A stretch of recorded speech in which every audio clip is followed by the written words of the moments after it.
परिषदेच्या उपनगराध्यक्ष पदासाठी आज झालेल्या निवडणुकीत भारतीय जनता पक्षाचे नगरसेवक आणि प्रदेशाध्यक्ष रवींद्र चव्हाण यांचे निकटवर्तीय ॲडव्होकेट अनिल निरवडेकर यांनी बाजी मारली।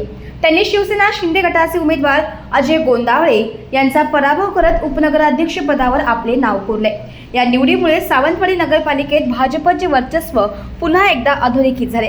ही निवडणूक प्रक्रिया नगराध्यक्षा युवराज्ञी श्रद्धाराजे भोसले यांच्या अध्यक्षतेखाली आणि मुख्याधिकारी विनायक औंधकर यांच्या उपस्थितीत पार पडले। नगराध्यक्षपदासाठी भाजप आणि शिवसेना या सत्ताधारी महायुतीमधील दोन्ही पक्षांनी आपले उमेदवार स्वतंत्रपणे रिंगणात उतरवले होते। यामुळे या निवडणुकीकडे संपूर्ण जिल्ह्याचे लक्ष लागले।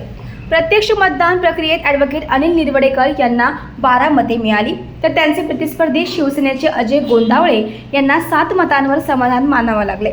विशेष म्हणजे या निवडणुकीत काँग्रेस आणि शिवसेना गटाच्या नगरसेवकांनी कोणालाही पाठिंबा न देता तटस्थ राहण्याची भूमिका घेतली। विरोधकांच्या भूमिकेचा फायदा भाजपला झालाय।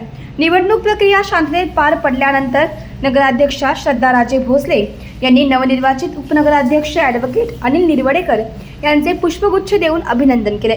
या विजयानंतर भाजप कार्यकर्त्यांनी फटाक्यांची आतिषबाजी करत आणि घोषणाबाजी करत जल्लोष साजरा केलाय।